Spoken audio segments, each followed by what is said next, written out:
This is Down the Rabbit Hole, where we question the mysteries and nature of reality. I'm your host, Justin Perry. Psst. Like, comment, and subscribe. What if you had a coworker pass away only to come and find them walking around like normal? What if you have a neighbor that you speak to often only to have them change to a completely different person? Impossible? Or is this reality not what we've been told? You be the judge.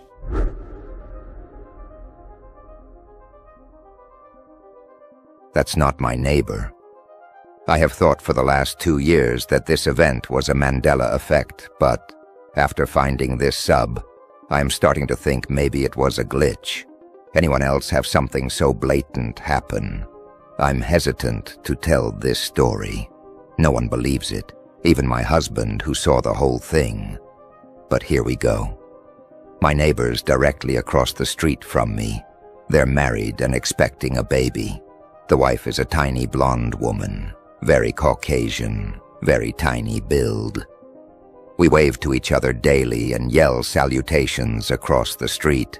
She goes into labor and they leave for the hospital. A week later, I see the car has returned, so I bake some cookies to take over and congratulate them. Another day or two goes by, and I see a thick brunette lady outside with a baby, and I wave, assuming it's a relative that's come to help with the newborn. A few more days pass, and I see the husband outside with the brunette and the baby, so I take the cookies over. It's her. It's the wife. Same name, same personality, and same demeanor, except she's now a thick, kinda tall, brunette Pacific Islander. The husband doesn't acknowledge any difference. She talks to me and treats me the way she always has, but it's a totally different person. My husband noticed as well. We made some jokes about him wife-swapping at the hospital, but since he can't wrap his brain around it, he starts to believe that she's always been this person, even though he clearly remembers her teeny and blonde. I feel like everyone has lost their minds. It's been almost 2 years since that shift, and she's still a thick, tall brunette. And then I feel like maybe I've lost my mind. My only consolation is that my husband remembers it too, if only vaguely. Update 1. So I showed the picture I found of her to my husband last night. He's a little bit of a mess about it. The man is not a conspiracy guy. At all. But he remembered her. He started asking some questions and tossing around ideas about what could have happened. I convinced him to go to the church this morning and attend their service. I spoke briefly with the pastor and said my neighbor had recommended that I attend. He was grateful she was sending people his way, even though, get this, she hadn't attended since she had the baby. She apparently changed churches to one a little closer when she gave birth. So I don't know where to go next except for putting some feelers out in the neighborhood and finding an excuse to hang out with her. Update 2. I'm so sorry that took so long. I didn't want to update until I had spoken directly to my neighbor. So, I endured the heat all week and spent way too much on flowers to plant in an attempt to run into my neighbors. The old lady next door doesn't remember the neighbor's wife having blonde hair, but her middle-aged daughter does. She said, "Yeah, that was a couple years ago. I don't know why she went so dark. I thought it would wash her out." When I pointed out that it wouldn't wash her out because her complexion is tan, now she looked confused and said that maybe she had been tanning because she did look darker. I pushed it a little further and asked if she also seemed taller, but she seemed stuck on the fact that the very Caucasian blonde woman had gotten tan enough for such dark hair to look natural. She gave me several reasons but didn't seem convinced either. I also spoke to the changed lady's next-door neighbor and mentioned her having blonde hair. Neither he nor his wife remember her ever being blonde. They both agreed she had dark hair on move-in day. Yesterday I finally cornered changed neighbor lady outside. She pulled up with groceries, and I offered to help carry them with her. I started talking about the church and how I had spoken with the pastor. She said some really nice stuff about the church, but also that she needed a church closer. That's why she had switched. When I pointed out that her new church was actually further away, she said she had never actually measured it, but it seemed closer.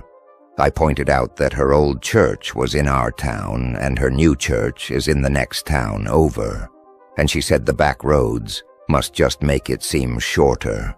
Some red flags popped up here because the back roads around here are long, windy roads that circle around our town and pass by all the farmland. It doesn't ever make things quicker. It's a nicer drive, sure, but it always adds a good chunk to drive time. Also, the new church is in the middle of the town, 2 streets over from Main Street, so if you take the back roads, you actually have to circle back to get on the main roads to get to it anyway.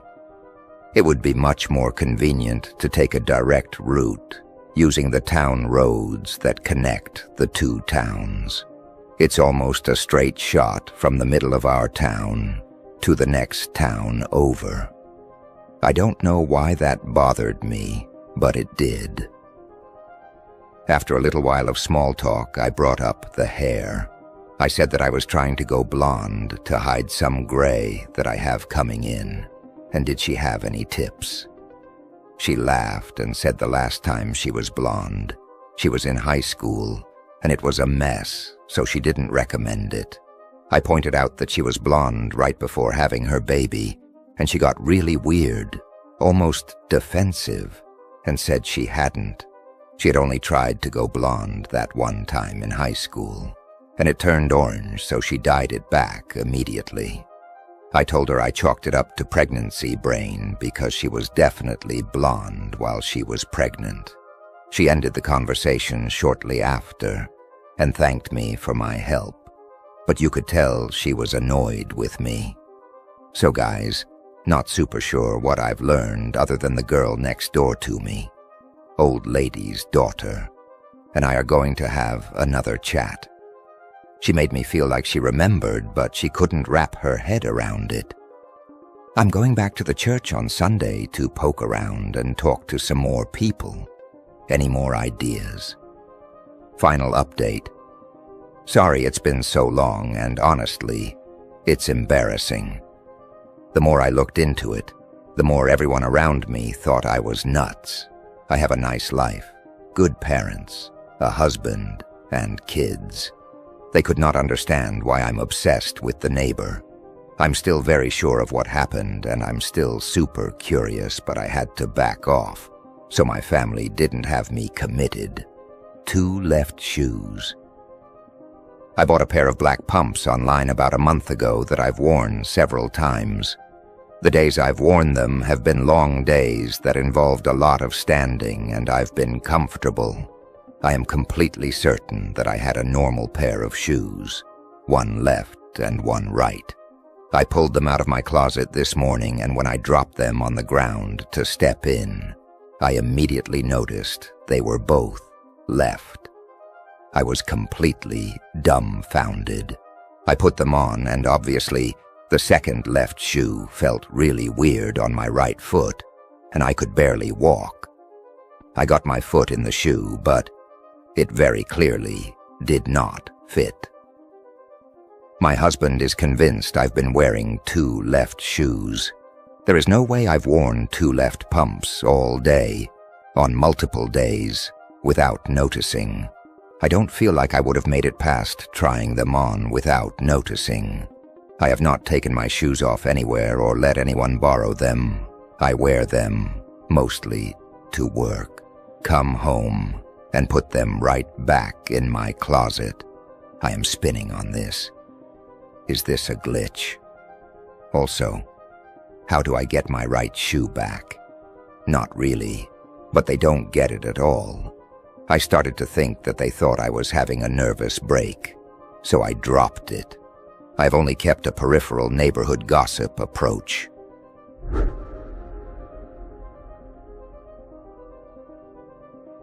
I saw my father's doppelganger, and he walked exactly like my father.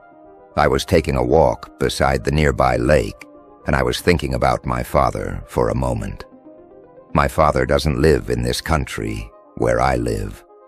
Suddenly I see a man that looks and walks exactly like my father and is the same age. I was freaked out, and I followed him. He went on a nearby hill and suddenly turned around, and so I could see him up close. I was even more freaked out because he looked almost exactly like my father.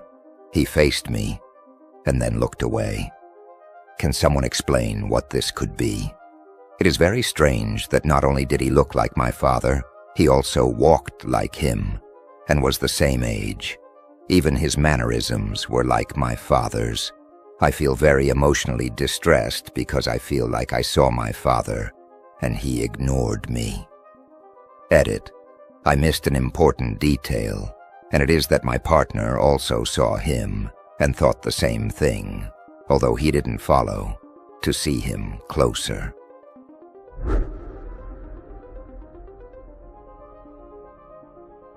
Time travel through lucid dreaming. I originally posted this in Paranormal, but was told dreams weren't allowed. I was going to post it in lucid dreaming, but their rules forbid paranormal. I have no explanation for this. I'm assuming maybe a glitch in the Matrix occurred. Since a child, I was able to lucid dream. I loved taking control and being able to do whatever I want. I always assumed anyone could do it. As I got older, I believed I was just exploring my imagination.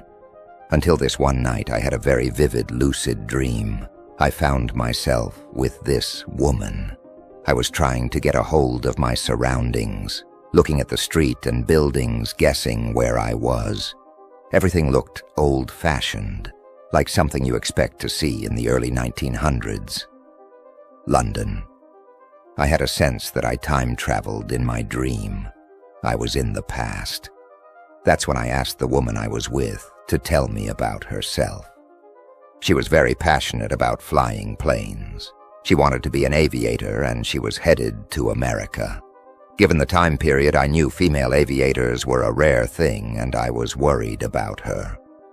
To be honest, the only female aviator I ever heard of was Amelia Earhart. I asked her for her name, and she told me it was Julia. That's when something told me I knew her fate wasn't going to end well, and I felt sad for her. I wanted to say, "Don't go," but I knew I couldn't stop her. Instead, I told her to follow your dreams. That's when I looked up at the sky and I realized I was going to wake up soon. I said goodbye, and I woke up. I remembered her name, and I was curious about the whole dream. I decided to Google early 1900s aviator Julia. I was stunned to see her name pop up, Julia Clark. Born in London, moved to America, one of the early female aviators, the first woman in America to die in a plane crash. I never heard of her until my dream. Weird, right? I soon did research in lucid dreaming, and supposedly, it's possible to time travel and visit other dimensions when you're in that state.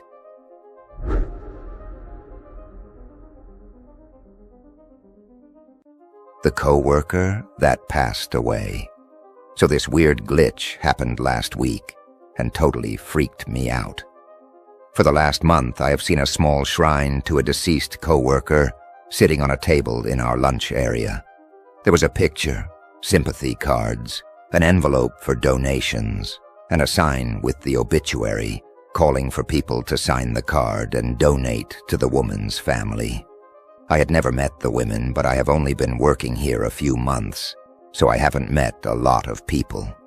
For weeks, I saw people signing the cards and putting money in the envelope. But when I came in Monday, I received a company-wide email welcoming a new employee to the team. I immediately recognized this person as the one who had died. She had the same name, picture, and even her bio was eerily similar to her obituary. I went to our lunch area to see if the shrine was still there, but not only had it disappeared, but the whole area had been rearranged. I asked several co-workers if they remembered the shrine or the other layout, but everyone I asked seemed confused and didn't remember. The next day, the email was gone, and the break room was back to normal, minus the shrine. I asked a coworker about both, and they didn't remember either. It really freaked me out. I feel like her existence kept glitching until it was deleted.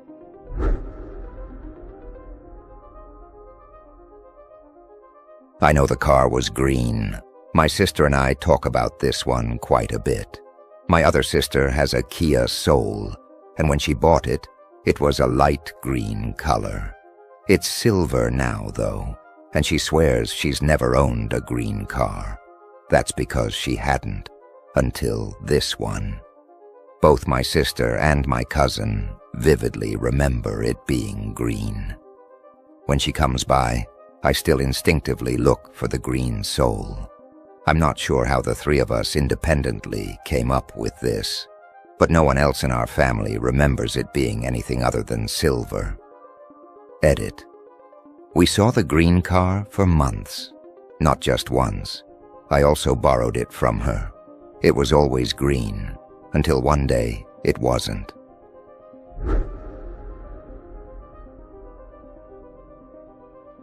Lost several hours of my morning and woke up at my high school. I've stopped telling people about the story I'm about to share because everyone assumes I'm making it up or had a stroke or something, but I sincerely feel like it must have just been a glitch in the Matrix. This thing happened to me when I was a senior in high school. Let me preface this by saying I was basically a great student and well-behaved teenager. I never drank or did any kind of drugs, was extremely responsible, no mental health issues, wasn't overtired or under stress, no history of seizures or any other medical problems. So here it goes. Classes at my high school went from 4 each day, and we had 4 classes per day.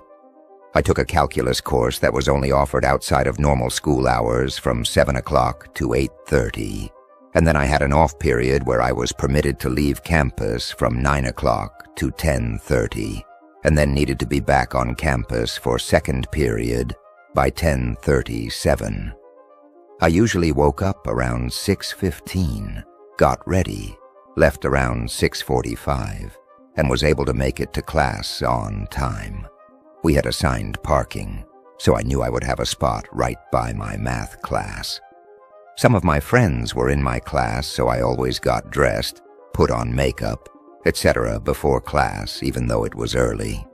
After class, I would always drive back home around 8:30 and study after making myself breakfast, then leave again by 10:15 to be back on time. Well, this one day, I sort of just woke up in the hallway of my school right before second period. I ran into my friends and someone asked where my backpack, books were. I literally never used my locker and instead just carried my schoolwork with me at all times. I realized at that point that I didn't have any of my school stuff and wasn't even really dressed for school. I was wearing a t-shirt and basketball shorts, which isn't something I would typically wear and was usually what I slept in. I didn't have my car keys or cell phone. I didn't have anything with me at all, and I didn't know where any of these things might be. Even weirder, I didn't have any memory of driving back to school. I did remember getting dressed and going to my early math class that morning, then returning home afterwards, but had no idea what happened after that. I instantly felt very anxious and confused about what was happening. I told my friends I had to go and went out to my car to see if it would jog my memory or I could find anything.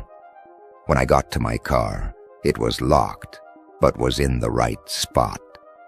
My car was an older model that could only be locked in one of two ways. You could manually press down the lever on each door, or you could turn the key on the driver's side door to the right, and it would lock all of the doors. No key fob or anything. Because the door was locked, and I always used the keys to lock it, I assumed my keys were somewhere at the school. I had no idea how to trace my steps without any memory before waking up in the hallway, but I went to my math class, looked around and couldn't find them, and used my teacher's phone to call my dad, who had the spare. I told my dad I didn't really know what was going on, but I was locked out of my car at school and had forgotten my schoolwork at home, so I needed him to bring me the spare. He was annoyed and asked where my keys were, and sounded really surprised when I said I didn't know. He eventually made it up to the school and let me into my car. He looked around the car after letting me in and suddenly pointed to my back seat where he saw my car keys just sitting there on the seat. At this point, he became concerned and asked if everything was okay and if I was trying to avoid school for some reason. I tried to explain that nothing was wrong. I wasn't sick or anything, but was near tears as I was trying to explain that I would never be able to leave my keys in the back seat because I always used the key to lock the doors when I got out. When I went to start the car, the battery was dead. We couldn't find anything that was left on to kill the battery, but it wouldn't even start when my dad tried to jump it with his car.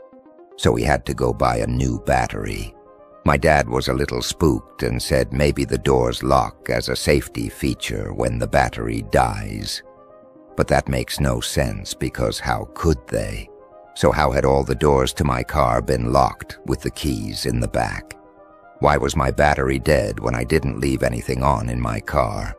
Why was I basically back in my pajamas even though I had gone to class that morning in jeans? And worst of all, why did I have no memory of any of this? It was as though all the details of my morning got scrambled and rearranged out of order, or there was some kind of electrical short in the universe. We never did figure out what happened that day, and when I brought it up a few years later, my dad just said, "That was a really weird day. ETA. I never ever took naps in high school and don't have a history of sleepwalking, so I don't think this could be sleepwalking. If it was some kind of a seizure, I would be shocked, as nothing like this happened before or since then."